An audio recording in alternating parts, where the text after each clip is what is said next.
La parte fundamental de una furgoneta camperizada siempre es el techo elevable.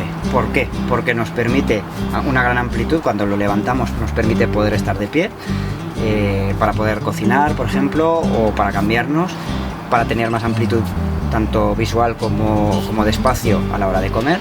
Y para ello lo que tendremos que hacer para levantar el techo es desmontar, quitar el protector, lo engancharemos aquí arriba y localizaremos a los lados del techo, y localizamos a ambos lados las cintas que aseguran el techo cuando estemos circulando, para que no se nos abra accidentalmente. Destensamos la cinta, soltamos el enganche y repetimos la operación por el otro lado.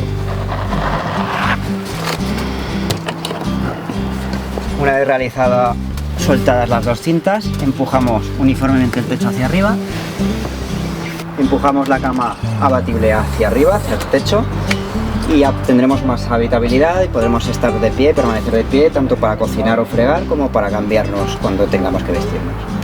Cuando tengamos que movernos, os recordamos que en ningún caso nos podemos desplazar con el techo elevable levantado, ni siquiera mover a velocidades bajas. Siempre tendremos que plegar el techo porque es una pieza frágil de la furgoneta.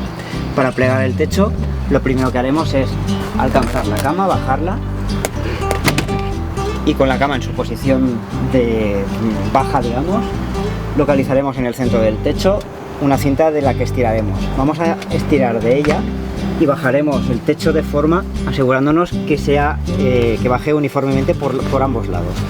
Y al mismo tiempo tenemos que asegurarnos de que no se nos está pellizcando la lona en ningún sitio. Entonces, conforme vayamos bajando, vamos posicionando bien la lona y bajamos completamente el techo. Con el techo ya bajado, localizaremos de nuevo las cintas de seguridad, las engancharemos en el gancho de seguridad y las tensamos. Y haremos lo mismo en el otro lado. Localizamos la cinta, ponemos el gancho en su sitio y tensamos.